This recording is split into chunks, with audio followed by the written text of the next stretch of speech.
Hello everyone. आज हम discuss करेंगे एनसीईआरटी कैसे पढ़ें और एनसीईआरटी से नोट्स कैसे बनाएं। ये सबसे इंपॉर्टेंट टॉपिक्स है।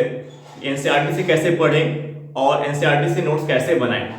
देखिए, पहला पॉइंट ये है कि एनसीईआरटी पढ़ना क्यों आवश्यक है। तो चाहे प्री का एग्जाम हो, चाहे मेंस का एग्जाम हो, चाहे इंटरव्यू का एग्जाम हो, तीनों स्तरों पर अगर आप प्री के क्वेश्चन सॉल्व कर रहे हो या मेंस के क्वेश्चन सॉल्व कर रहे हो या इंटरव्यू में अपना आंसर दे रहे हो, तो तीनों स्तर पर एक बेसिक अप्रोच होना आवश्यक होता है। जब आप किसी भी क्वेश्चन का आंसर एक बेसिक अप्रोच से दोगे तो उस क्वेश्चन का आंसर जो है बहुत ही अच्छा माना जाएगा। और जो बेसिक अप्रोच होता है, वो एनसीईआरटी के बुक से डेवलप होता है। जो बेसिक अप्रोच होता है वो एनसीईआरटी के बुक से डेवलप होता है। फॉर एग्जाम्पल, जैसे अगर आप कोई भी स्टैंडर्ड बुक, जैसे आप एम लक्ष्मीकांत की बुक अगर आप सीधा पढ़ना शुरू कर दो तो वो बुक आपको समझ में नहीं आएगा। क्योंकि उसमें कुछ ऐसे कीवर्ड्स मिलेंगे, कुछ ऐसे शब्द मिलेंगे, कुछ ऐसे कीवर्ड्स मिलेंगे जो एनसीईआरटी में एक चैप्टर है। जैसे विविधता हो गया, समाजवाद हो गया, ये सब एनसीईआरटी में एक चैप्टर है। और ऐसे में आप उस शब्द को, अगर आपको उस शब्द की समझ नहीं होगी तो आप उस पर अच्छी पकड़ नहीं बना पाओगे। और अगर आपने एनसीईआरटी पढ़ी होगी तो उस एनसीईआरटी में उस शब्द के, उस कीवर्ड्स के संबंध में एक पूरा चैप्टर दिया रहता है जहां पे बहुत ही अच्छे से वो एक्सप्लेन करता है। तो आपकी एक समझ रहती है, आप उसके डीप में जाके सोच सकते हो हाँ क्या क्या इसके अंतर्गत आता है, इसकी कितनी मल्टीपल डायमेंशन है, ये कितनी डायमेंशन को कवर करता है। तो ये जो बेसिक अप्रोच है ये आपका एनसीईआरटी के बुक से डेवलप होता है। फॉर एग्जाम्पल, जैसे आप आधुनिक भारत का इतिहास पढ़ रहे हो और उसमें एक शब्द आ गया पुनर्जागरण, और पुनर्जागरण आप बुक पढ़ रहे हो और आपको पुनर्जागरण पता नहीं है, तो फिर आप उस टॉपिक में आपका इंटरेस्ट डेवलप नहीं हो पाएगा। आप पुनर्जागरण को लेकर के परेशान रहोगे, इसका मतलब क्या होता है पुनर्जागरण, जबकि एक व्यापक शब्द है, वो मल्टीपल डायमेंशन को कवर करता है। तो जब आप एनसीईआरटी को पढ़ोगे, जैसे क्लास 9 की जो वर्ल्ड हिस्ट्री है, विश्व का इतिहास है, उसमें पुनर्जागरण का एक चैप्टर दिया गया है। वहां पे पुनर्जागरण को बहुत ही अच्छे से एग्जाम्पल के माध्यम से समझाया गया है। तो अगर आप उस एनसीईआरटी की बुक आपने पढ़ा है तो आप यहाँ पे आपको पुनर्जागरण के बारे में आपको अच्छे से पता होगा। तो कोई भी स्टैंडर्ड बुक पढ़ते समय जब आप पढ़ते हैं तो उसमें बहुत सारे कीवर्ड्स होते हैं, ऐसे शब्द होते हैं जिसके बारे में आपको पता नहीं होता, और वो शब्द अपने आप में एनसीईआरटी में एक चैप्टर होता है। ऐसे में जो एनसीईआरटी अपने आप में एक चैप्टर है और उसके बारे में आपने पढ़ा ही नहीं है, तो फिर कैसे आप उस पर अपनी समझ बना पाओगे। तो इसलिए एनसीईआरटी पढ़ना क्या है, आवश्यक होता है, क्योंकि वो आपका एक बेसिक अप्रोच डेवलप करता है। और वो बेसिक अप्रोच आपका प्री के स्तर पर और मेंस के स्तर पर और इंटरव्यू के स्तर पर, तीनों स्तर पर दिखाई देता है। आप प्री के स्तर पर भी क्वेश्चन सॉल्व कर पाते हो, मेंस के स्तर पर भी आप क्वेश्चन को अच्छे से लिख पाते हो, आप उसमें अपना एक बेसिक अप्रोच दिखा पाते हो, और इंटरव्यू में भी जब आप आंसर आप देते हो तो एक आप बेसिक अप्रोच से एक बेसिक अप्रोच आपके आंसर में दिखता है। तो वो बेसिक अप्रोच जो आपके अंदर डेवलप होगा वो कहां से डेवलप होगा, एनसीईआरटी की बुक से। अगला पॉइंट, अब एनसीईआरटी को पढ़े कैसे। पहला पॉइंट हमने कि एनसीईआरटी आवश्यक क्यों, क्योंकि आपको तीनों स्तरों पर प्री, मेंस और इंटरव्यू एक बेसिक अप्रोच आपको चाहिए आंसर देने का। चाहे प्री का क्वेश्चन सॉल्व कर रहे हो, चाहे मेंस का क्वेश्चन सॉल्व कर रहे हो और इंटरव्यू आप दे रहे हो, तीनों स्तर पर आपकी बेसिक अप्रोच आपको चाहिए, और वो बेसिक अप्रोच आपका एनसीईआरटी के बुक से डेवलप होगा। दूसरा पॉइंट ये है कि एनसीईआरटी पढ़े कैसे। देखिए, एनसीईआरटी पढ़ने के लिए पढ़ने का ये बहुत ही, एनसीईआरटी सब पढ़ते हैं लेकिन पढ़ने का तरीका बहुत ही कम लोगों को पता होता है, और जो पढ़ने के तरीके को जान पाते हैं वो एनसीईआरटी को बहुत ही उस टॉपिक को मिनिमाइज कर लेते हैं, उसके कीवर्ड्स उसको मिनिमाइज कर लेते हैं और उसको मल्टीपल टाइम वो रिवीजन कर पाते हैं। नहीं तो अब वो बहुत लोग पूरी एनसीईआरटी पढ़ते रहते हैं बट उसमें से वो इंपॉर्टेंट पॉइंट नहीं निकाल पाते हैं। तो एनसीईआरटी पढ़ने का जो तरीका होता है ये बहुत इंपॉर्टेंट होता है, बहुत ही मायने रखता है। और एनसीईआरटी पढ़ने के तरीकों को आप कैसे सीख पाओगे, एनसीईआरटी के पढ़ने के तरीकों को आपको सीखने के लिए आपको प्रीवियस ईयर क्वेश्चन पेपर से गुजरना पड़ेगा। प्रीवियस ईयर क्वेश्चन पेपर जब आपको इसे कोई टॉपिक आप पढ़ रहे हो, फॉर एग्जांपल जैसे आपने पढ़ा समाज सुधार आंदोलन, आधुनिक भारत के इतिहास से एक चैप्टर आपने उठाया एनसीईआरटी का, समाज सुधार आंदोलन, सामाजिक सांस्कृतिक सुधार आंदोलन। तो अब आपको क्या करना है, जब आपने उस चैप्टर को एक रीडिंग कर लो, 2 रीडिंग कर लो, अब 2 रीडिंग करने के बाद आपको क्या करना है, previous year question paper solve करना है।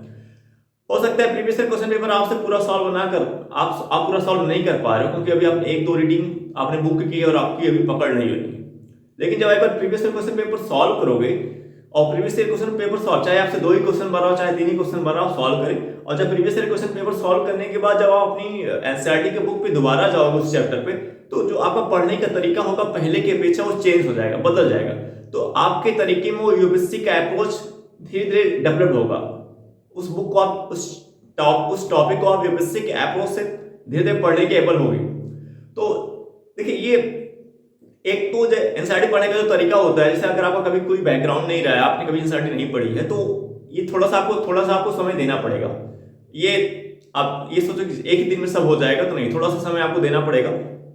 अगर आप थोड़ा सा समय देते हैं, मेहनत करते हैं, एक टॉपिक उठाते हैं, उसकी 1-2 रीडिंग करते हैं, फिर प्रीवियस क्वेश्चन पेपर सॉल्व करते हैं, फिर जाकर उस टॉपिक की रीडिंग करते हैं, फिर प्रीवियस क्वेश्चन पेपर सॉल्व करते हैं। इस प्रोसेस से, इस प्रक्रिया से जैसे जैसे आप आगे बढ़ेंगे वैसे वैसे आपको एनसीईआरटी पढ़ने का तरीका आपको पता चल जाएगा। और जैसे जैसे आपको एनसीईआरटी पढ़ने का तरीका आपको पता चलेगा, वैसे वैसे आपकी एनसीईआरटी की बुक में आपका इंटरेस्ट भी डेवलप होने लगेगा।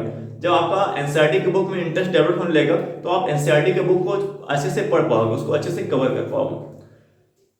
तो एनसीईआरटी का पढ़े कैसे, ये पढ़ने का तरीका बहुत ही मायने रखता है। तो पढ़ने के तरीके को आपको सीखने के लिए आपको क्या करना पड़ेगा, प्रीवियस क्वेश्चन पेपर सॉल्व करना पड़ेगा। और थोड़ा सा आपको जल्दबाजी नहीं करना है। आप ये नहीं कि आप एनसीईआरटी पढ़ते चले जा रहे हो, 1 घंटे में 5 चैप्टर पढ़ ले रहे हो, 1 घंटे में 3 चैप्टर पढ़ जा रहे हो, पढ़ ले रहे हो, ऐसा नहीं। अगर आप अभी आपने तैयारी शुरू की है, अभी आप पढ़ने जा रहे हो, अभी आपने शुरू की है प्रिपरेशन, तो ये आपको ध्यान में रखना है कि आप फर्स्ट फेज में धीमे धीमे एनसीईआरटी पढ़ें, थोड़ा धीरे धीरे पढ़ें और उसको समझने का प्रयास करें, उस पर अपनी समझ बनाने का प्रयास करें और साथ ही साथ प्रीवियस ईयर क्वेश्चन पेपर को भी सॉल्व करें। ये पॉइंट आपको ध्यान में रखना है। तो यहीं से आप उसके पढ़ने के तरीके को सीख पाओगे। और जब आप पढ़ने के तरीकों को सीख पाओगे तब आपको उसमें इंटरेस्ट डेवलप होगा और उस टॉपिक को आपकी समझ भी अच्छी बनेगी। ठीक है। अगला पॉइंट, हम नोट्स कैसे बनाएं, एनसीईआरटी की बुक को पढ़ने के बाद नोट्स कैसे बनाएं। तो नोट्स बनाने के लिए आपको क्या करना पड़ेगा, जैसे आप शुरू में फर्स्ट पेज में ही नोट्स बनाना ना शुरू करें, थोड़ा सा अपने आप को टाइम दें। जैसे 1 रीडिंग 2 रीडिंग आपने किया, फिर प्रीवियस क्वेश्चन पेपर सॉल्व किया, फिर उस बुक की 1-2 रीडिंग करें, फिर प्रीवियस क्वेश्चन पेपर सॉल्व करो। उसके बाद इस प्रक्रिया से धीरे धीरे आप आगे बढ़ो। जब आप 2 से 3 रीडिंग एक बार एनसीईआरटी कर लो, एक बुक एनसीईआरटी के आप 2 से 3 बार उसकी रीडिंग कर लो और 2 से 3 बार प्रीवियस क्वेश्चन पेपर सॉल्व कर लो। उसके बाद फिर आप नोट्स 2-3 रीडिंग करने और 2-3 बार प्रीवियस क्वेश्चन पेपर सॉल्व करने के बाद आप अब नोट्स बनाना शुरू, क्योंकि शुरू में अगर नोट्स बनाएंगे तो जो इंपॉर्टेंट पॉइंट होगा वो आपसे छूट जाएगा, क्योंकि शुरू में आपको इतना पता नहीं रहता कि कौन से पॉइंट आपके लिए इंपॉर्टेंट है, कौन से पॉइंट्स आपको अपने नोट्स में रखने। तो लेकिन जब 2 से 3 रीडिंग आप एनसीईआरटी कर लोगे और 2 से 3 बार आप प्रीवियस क्वेश्चन पेपर सॉल्व कर लोगे, तो यहां से आपको के अंदर एक आइडिया डेवलप होगा। आपको ये पता चलेगा कि कौन से कीवर्ड्स इंपॉर्टेंट है, कौन से फैक्ट एग्जाम की अप्रोच से इंपॉर्टेंट है, और एक चीज आपको ये भी पता चलेगा कौन सा पॉइंट है जो आप भूल जाते हो। तो आपकी नोट्स में जैसे पूरी एनसीईआरटी नहीं रहना है, जैसे आप जो भी टॉपिक पढ़ रहे हो उसमें से कुछ ऐसे शब्द होते हैं, कुछ ऐसे कीवर्ड्स होते हैं, कुछ ऐसे फैक्ट होते हैं जो आपको बार बार भूल जाते हैं। तो वो जो भूल जाते हैं, जो फैक्ट जो तथ्य आपसे बार बार भूल जाते हैं, उसी को अपनी नोट्स में रखें। ये नहीं पूरी आप एनसीईआरटी से नोट्स बनाने का मतलब ये नहीं होगा आप पूरी एनसीईआरटी जो लाइन टू लाइन आपकी बुक में एनसीईआरटी में लिखा गया लाइन टू लाइन आप छाप दे रहे हो। एनसीईआरटी से नोट्स बनाने का मतलब ये नहीं होता कि आप पूरी लाइन टू लाइन आप उसमें छाप दे रहे हो अपनी नोट्स में, नहीं, पूरी लाइन टू लाइन नहीं छापना है। और ये कब आप सीख पाओगे, जब आप 2 से 3 बार रीडिंग बुक की कर लोगे और 2 से 3 बार प्रीवियस क्वेश्चन पेपर सॉल्व कर लोगे। उसके बाद फिर आपको नोट्स बनाने पे आना चाहिए, काम करना चाहिए। तब जब आप नोट्स बनाएंगे तो आपको ये पता होगा कि कौन से फैक्ट इंपॉर्टेंट है और कौन सा पॉइंट है जो आपसे भूल जाता है, जिसको आपको लगता है कि ये भूलने की संभावना है, ये ज्यादा देखिए जो भूलता है एनसीईआरटी को कॉन्सेप्ट, जो स्टोरी होती है, जो कहानी होती है, जो कॉन्सेप्चुअल चीजें होती है वो नहीं भूलता है। जो भूलता है वो फैक्ट भूलता है। फैक्ट जैसे आत्मीय सभा की स्थापना कब हुई, तो 1809 ईस्वी में हुई। और प्रीसेस ऑफ जीसस, ये क्या है? प्रीसेस ऑफ जीसस जो है राजा राम मोहन राय की एक पुस्तक है जो 1820 में लिखी गई। न्यू टेस्टामेंट क्या है? न्यू टेस्टामेंट, ये ऐसे कीवर्ड्स होते हैं जो फैक्ट होते हैं जो आपसे भूल जाते हैं। न्यू टेस्टामेंट क्या है? ये ईसाइयों के धर्म ग्रंथ बाइबल का दूसरा भाग है। तो इस प्रकार के कुछ फैक्ट होते हैं जो आपसे भूल जाते हैं, तो आप अपने नोट्स में उसी को मेंशन करें जिसको पता है कि आपको जो पता है कि ये इसके भूलने की संभावना ज्यादा है। तो इससे आपका नोट्स भी बहुत शार्प होगा और उसको आप मल्टीपल टाइम रिविजन कर पाएंगे। और ये एक पॉइंट ये भी रहेगा कि आपके नोट्स में वही पॉइंट रहेंगे जो आपको से भूल जाते हैं, और भूलता कौन है? फैक्चुअल चीजें। जो फैक्चुअल चीजें होती है वही भूलता है, जो तथ्यात्मक पॉइंट होते हैं वही आपसे भूलते हैं। तो ये आपको नोट्स में बनाना है। अब जैसे फॉर एग्जाम्पल, तो जैसे ये बुक है, अगर इसमें देखें तो लगभग पेज कितने हैं? अगर इसमें देखा जाए तो लगभग 330 पेज है इस बुक में। लगभग कितने पेज है? लगभग 300, हाँ लगभग 300 के करीब पेज हैं। अब 300 के करीब के पेज हैं, यानी लगभग 150 पन्ना है। अब 150 पन्ने का देखिए, ये हमने इसमें ये नोट्स हमने इस बुक नोट्स में बनाए। देखिए ये 300 पन्ना है, इसमें 150 पन्ना है। इस बुक एनसीईआरटी के बुक में 150 पन्ना है, और इसको हमने 20 से 22 पन्ने में इस पूरी बुक को जो 150 पन्ने में दिया गया है, इसको हमने 20 से 22 पन्ने में इस नोट्स में हमने बना लिया है। 20 से 22 पन्ने का हमने नोट्स पढ़ के बना लिया है। इस एनसीईआरटी के बुक का हमने पढ़ करके 20 से 22 पन्ने में नोट्स बना लिया। लेकिन हमने शुरू देखिए इसको हम एटलीस्ट कम से कम 10 से 12 बार हमने इसका अध्ययन किया है, 12 से 13 बार हमने इसका अध्ययन किया है एटलीस्ट हमने, क्योंकि आईएएस का मेरा 6 सालों का अनुभव आईएएस की तैयारी करने का, और हमने 6 अटेम्प्ट यूपीएससी में दिया है, तो एटलीस्ट हमने इसको कम से कम 12 से 13 बार पढ़ी है। तो लेकिन अब जो हमने इसको पढ़ने के बाद जो इसमें 150 पन्ना है पूरा, और इस 150 पन्ने को हमने कितने पन्ने में नोट्स बना लिया? 20 से 22 पन्ने में नोट्स बना लिए। उसके बाद इससे चाहे यूपीएससी एग्जाम में जो क्वेश्चंस पूछे गए, अगर इस एनसीईआरटी के बुक से पूछा गया तो मेरा एक भी क्वेश्चन गलत नहीं होता था। और जितने भी जो टेस्ट सीरीज मैं ज्वाइन करता था, अगर वो लोग इस एनसीईआरटी के बुक से क्वेश्चंस, अगर किसी भी टेस्ट सीरीज, चाहे विजन आईएएस का टेस्ट हो, चाहे दृष्टि का हो, अगर किसी ने भी इस बुक से क्वेश्चन पूछा तो मेरा क्वेश्चन सही होता था। तो वो अब मुझे ये पूरा मैं बुक नहीं पढ़ना पड़ता, मुझे यही जो 20 से 22 पन्ने मुझे एक दिन में मैं पूरा 1 से 2 दिन लगता है, 2 दिन में पूरी बुक ये रिवाइज कर लेता हूँ। इस बुक को रिवीजन करने में मुझे 10-10 घंटा दे देता हूँ। 20 घंटे में पूरी बुक मुझसे इस बुक का मैं पूरा 20 घंटे में रिवीजन कर लेता हूँ। और फर्स्ट टाइम में जब मैं शुरू में पढ़ना शुरू किया था, तो शुरू में यही बुक को पढ़ने में मुझे 2 से 3 महीने लग गया था। शुरू में जब हमने इसको पढ़ना शुरू किया था, 3 घंटे में पढ़ता था डेली, और मुझे इस बुक को पढ़ने में 3 से 4 महीने लग गए थे इसी बुक को। और इसी बुक को मैं कितने दिन में कवर कर लेता हूँ? 2 दिन में 10-10 घंटे देकर के पूरी बुक को रिवीजन कर लेता हूँ। तो ऐसे नहीं संभव हुआ, ऐसे नहीं पॉसिबल हुआ, लेकिन इसमें समय देना पड़ेगा। शुरू में आपको समय देना पड़ेगा, और जैसे जैसे आप शुरू में समय देंगे और अच्छे से उस पर पकड़ बनाने का प्रयास करेंगे, जो तरीका भी हमने आपको पहले बताया है उसको अगर फॉलो करेंगे, तो धीरे धीरे आपका समय कम होता जाएगा। प्रथम बार में आपको फर्स्ट टाइम में आपका समय लगता है, लेकिन धीरे धीरे जैसे आप मेहनत करते जाते हो, आप उस पर पकड़ बनाते जाते हो, उससे आपका टाइम कम होने लगता है। तो ये मान के चलिए, अगर अभी आप तैयारी शुरू करने जा रहे हो, तो शुरू में आपको थोड़ा समय देना पड़ेगा, और उस समय जैसे जैसे आप मेहनत करते जाओगे, धीरे धीरे वो आपका कम होता जाएगा। ठीक है ना?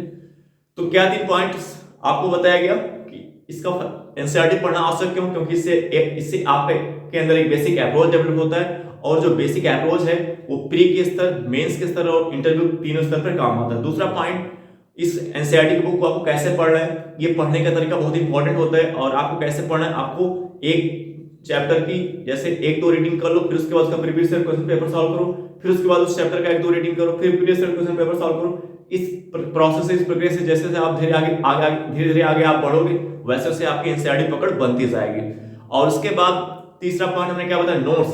तो नोट्स तुरंत आप अगर अभी तैयारी शुरू करने जा रहे हो, तो तुरंत आपको नोट्स नहीं बनाना है, क्योंकि अगर आप तुरंत नोट्स बनाना शुरू कर दोगे तो इसका नेगेटिव इंपैक्ट ये होगा कि आप जो इंपॉर्टेंट फैक्ट होंगे आप उसको छोड़ दोगे।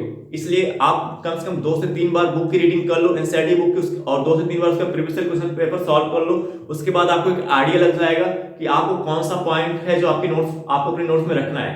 जो चीजें आपको क्या होती हैं, भूल जाती हैं, जो बार बार आप पढ़ते हो भूल जाती है, वो पॉइंट्स ही आपको अपने नोट्स में रखना है। कीवर्ड्स हो गया, जैसे कोई डेट हो गई, जैसे फॉर एग्जाम्पल आत्मीय सभा, तो आत्मीय सभा की स्थापना कब हुई? तो आत्मीय सभा की स्थापना 1814 ईस्वी में कलकत्ता में हुई। तो लोकेशन क्या है? कलकत्ता। तो ऐसे लोकेशन भूल जाते हैं। आत्मीय सभा की स्थापना कब हुई? 1814 ईस्वी में कब हुई? कहां पे? कलकत्ता में हुई। प्रीसेस आप जीसस नाम पुस्तक किसने लिखी? राजा राम मोहन राय ने लिखी। कब लिखी? 1820 में। तो ये कुछ फैक्चुअल चीजें होती हैं, जो फैक्चुअल चीजें होती हैं, तथ्यात्मक पॉइंट्स होते हैं, ये भूल जाते हैं। तो इसी को आपको अपने नोट्स में मेंशन करना है। तो इससे क्या होगा, आपका नोट्स संक्षिप्त हो जाएगा और आप उसको मल्टीपल टाइम रिवीजन कर पाएंगे। ठीक है, आई होप दैट ये वीडियो आपको समझ में आया होगा। अब हम आपसे नेक्स्ट वीडियो मिलेंगे। Okay bye, thank you everyone.